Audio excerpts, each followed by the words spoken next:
इस वीडियो में हम मोल संकल्पना से संबंधित अन्य सवालों का अभ्यास करेंगे। मोल संकल्पना से संबंधित सवालों के अभ्यास के लिए एक मुख्य सूत्र का ध्यान रखना पड़ता है, उसे कॉपी में नोट करेंगे। मोल संख्या स्मॉल n बराबर W ग्राम पदार्थ का भार बटे पदार्थ का अणुभार बटे पदार्थ की संख्या अणुओं या परमाणुओं की संख्या कैपिटल N अपॉन एवोगैड्रो संख्या बराबर पदार्थ का STP पर आयतन V अपॉन 22.4 लीटर। ये सभी एक दूसरे से संबंधित होते हैं और इस सूत्र के द्वारा हम द्रव्यमान से आयतन, द्रव्यमान से अणु, द्रव्यमान से मोल, मोल से द्रव्यमान सब ज्ञात कर सकते हैं। तो पहला हम ज्ञात करते हैं, सबसे पहले द्रव्यमान, द्रव्यमान से अणु की संख्या, द्रव्यमान से अणु की संख्या, इससे संबंधित एक सवाल कॉपी में नोट करते हैं। 64 ग्राम, 64 ग्राम एसेट में S के अणुओं, अणुओं व परमाणुओं, परमाणुओं की संख्या ज्ञात कीजिए। इसके लिए हम सबसे पहले सल्फर का अणुभार ज्ञात करते हैं। एसेट का अणुभार, अणुभार सल्फर का परमाणु भार 12 होता है, 32 होता है, तो 32 गुणे 8 बराबर 256 यू इसका अणुभार आ जाएगा। फिर इस सूत्र में रखेंगे, चूंकि अणुओं की संख्या ज्ञात करनी है, तो W अपॉन कैपिटल M बराबर N अपॉन Na। W 64 ग्राम सल्फर दिया हुआ है, तो 64 बटे अणुभार 256 बटे N ज्ञात करना है, अणुओं की संख्या ज्ञात करनी है।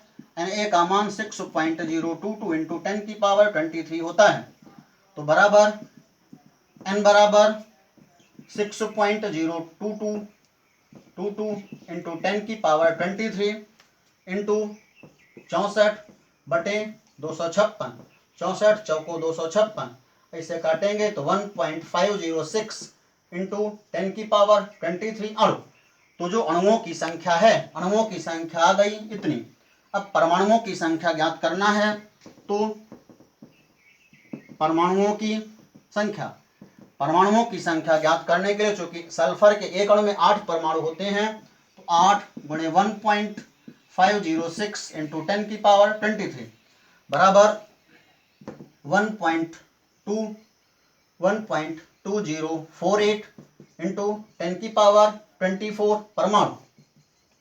गुणा करने पर इतना आएगा 1.2048 इंटू 10 की पावर 23 परमाणु। इसी प्रकार से अन्य सवाल का अभ्यास करते हैं। सवाल नंबर 2,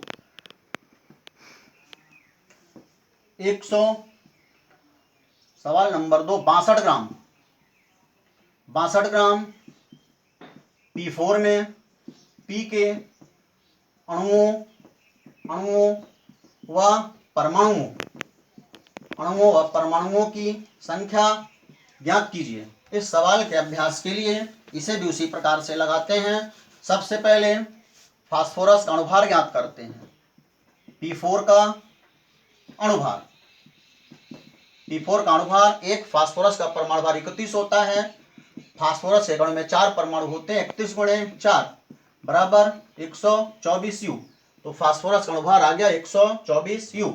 अब इसकी सहायता से हमें अणुओं की संख्या ज्ञात करनी है। इस सूत्र पर रखेंगे W upon capital M। Phosphorus का जो भार है, द्रव्यमान है, वो 62 ग्राम दिया हुआ है, तो 62 बटे अणु द्रव्यमान 124 है, 124 बराबर अणुओं की संख्या ज्ञात करनी है, एवोगैड्रो संख्या 6.022 इंटू 10 की पावर 23। तो कैपिटल M बराबर 6.022 इंटू 10 की पावर 23 इंटू 62 बटे 124, 62 दूनी 124, भाग लगाएंगे 2 तिहाई 6, 3.011 इंटू 10 की पावर 23। तो अणुओं की संख्या, जो 62 ग्राम फास्फोरस में अणुओं की संख्या इतनी आ गई। अब ज्ञात करते हैं परमाणुओं की संख्या। परमाणुओं की संख्या, यदि हम परमाणुओं की संख्या की बात करें, तो फास्फोरस के एक अणु में 4 परमाणु होते हैं, तो इसमें 4 का गुणा कर देंगे, 4 इंटू 3.011 इंटू 10 की पावर 23 बराबर यह जाएगा 1.2 0.04 इंटू 10⁻24 परमाणु। इसी प्रकार से द्रव्यमान से अणु की गणना हो गई। अब अगले उसमें हम करते हैं, यदि हमें द्रव्यमान पता है तो हम द्रव्यमान से आयतन को कैसे याद करेंगे। दूसरा, द्रव्यमान से आयतन, द्रव्यमान से आयतन जैसे आपको दिया हुआ है, एक सवाल है 16 ग्राम O2, 16 ग्राम O2 का आयतन ज्ञात कीजिए, तो कैसे याद करेंगे। इसमें भी इस सूत्र का प्रयोग करेंगे क्योंकि सभी संबंधित हैं। W/m बराबर V/22.4 लीटर। W पता है कि 16 ग्राम बटे ऑक्सीजन का जो अणुभार है, एक ऑक्सीजन का 16, 2 का 32, 16/32 बराबर V/22.4। तब इसमें जो आयतन है वो हो जाएगा 22.4 गुणे 16/32, 16 दूनी 32 बराबर 11.2 लीटर। इस प्रकार से 16 ग्राम ऑक्सीजन का जो आयतन है वो 11.2 लीटर हो जाएगा। दूसरा 56 ग्राम नाइट्रोजन का आयतन, 56 ग्राम नाइट्रोजन का आयतन, वैसे इसे भी लगाएंगे तो जो नाइट्रोजन का द्रव्यमान है वो 56 ग्राम दिया है। अणुद्रव्यमान नाइट्रोजन का, एक नाइट्रोजन का 14, 2 का 28, तो 56/28 बटे आयतन ज्ञात करना है और 22.4 लीटर। तो V बराबर आयतन कितना हो जाएगा, 56 गुणे 22.4 बटे 28, 28 दूनी 56 और 2 का गुणा करेंगे, 4 दूनी 8, 2 दूनी 4, 2 दूनी 4, 44.8 लीटर। तो इस प्रकार से 56 ग्राम नाइट्रोजन का जो आयतन है वो 44.8 लीटर हो जाएगा। अब अगले द्रव्यमान से मोल, द्रव्यमान से मोल, द्रव्यमान से मोल, द्रव्यमान से मोल याद करना है। जैसे एक सवाल है कि अपन ले लें कुछ भी 80 ग्राम O2 में मोलों की संख्या, 80 ग्राम O2 में मोलों की संख्या ज्ञात कीजिए। इसे कैसे याद करेंगे, उसी प्रकार से चूंकि n बराबर होता है W/m, n है मोलों की संख्या, पदार्थ का भार कितना दिया है, 80 ग्राम दिया है, तो n बराबर 80 बटे ऑक्सीजन का अणुभार कितना होता है, एक ऑक्सीजन का 16, 2 का 32, 80/32 भाग लगाएंगे तो बराबर 2.5 मोल। इसी प्रकार से अन्य सवाल के यदि हम बात करें 64 ग्राम CH4, 64 ग्राम CH4 में मोलों की संख्या, यदि हम इसकी बात करें तो इसमें भी उसी तरह से लगाएंगे। मोलों की संख्या n बराबर पदार्थ का भार कितना दिया है, 64 बटे अणुभार, मेथेन का अणुभार, कार्बन का 12, हाइड्रोजन का 4, तो 16, तो 16 चौको 64। इस प्रकार से जो 64 ग्राम मेथेन में मोलों की संख्या आ गई 4 मोल। अब हम ज्ञात करते हैं इसके बाद मोल से द्रव्यमान।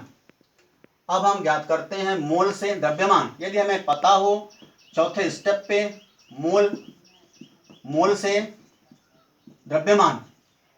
द्रव्यमान कैसे याद करेंगे। यदि आपको कहा गया एक सूत्र में कि 5 मोल H2O, एक सवाल में कहा गया कि 5 मोल H2O का द्रव्यमान ज्ञात कीजिए, 5 मोल H2O का द्रव्यमान ज्ञात कीजिए, तो आप कैसे याद करेंगे, इसको इसी सूत्र से याद कर लेंगे।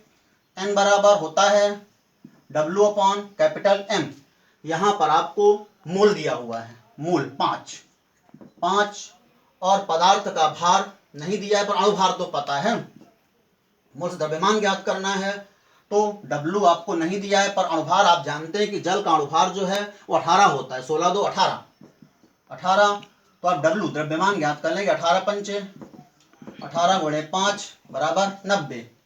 इस अन्य सवाल की यदि हम बात करें, यदि आपको कहा गया कि 2 मोल CO2 का द्रव्यमान ज्ञात कीजिए, तो उसी प्रकार से इसे भी लगाएंगे।